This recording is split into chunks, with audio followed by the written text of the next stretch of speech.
Salut Lionel. Bonjour Coco. Alors Lionel, la question que je pose à tout le monde, quel est ton rôle sur cette opération dans le Rhône cette année? Alors, de prime abord, mon rôle c'est de pousser une caisse en fer avec un appareil photo devant moi dans de l'eau très trouble.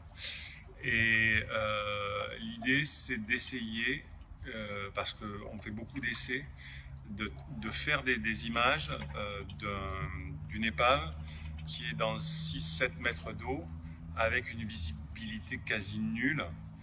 Et donc, par rapport à d'autres fouilles, c'est une problématique assez complexe et je dois dire qu'on est arrivé à quelques résultats avec mon collègue Pierre Poveda.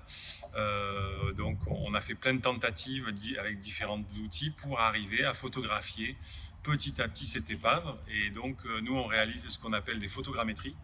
C'est une espèce de puzzle, c'est-à-dire qu'on fait des milliers de photos qu'on assemble les unes aux autres avec un ordinateur assez puissant pour réaliser ce puzzle qui fait qu'on aura quelque part un résultat en 3 dimensions, en 3D, c'est une 3D. Et donc on pourra regarder l'épave sous plusieurs angles de vue grâce à ce système. Vous avez un matériel plus sophistiqué qu'avant, j'imagine, pour réaliser tout ça. Quand on a réalisé Arles-Rhône 3 il y a une dizaine d'années, les capteurs des appareils photo étaient moins sensibles que maintenant. Et donc, grâce à ces nouveaux capteurs embarqués dans un caisson sous-marin, on arrive à voir la nuit, je dirais. Et donc, le capteur de l'appareil photo voit mieux que nous.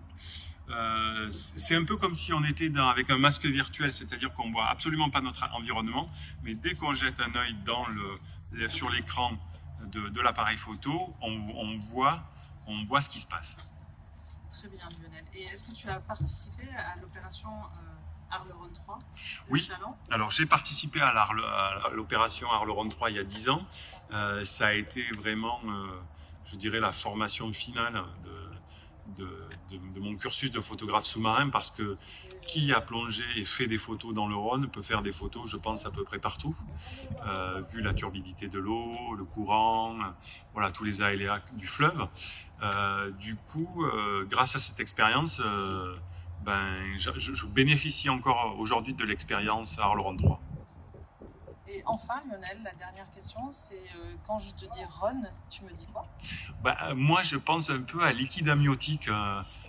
C'est de l'eau, mais c'est de l'eau des fois un peu grasse, bien verte, ou qui pardonne pas, parce que le moindre objet qu'on lâche, c'est difficile de le retrouver.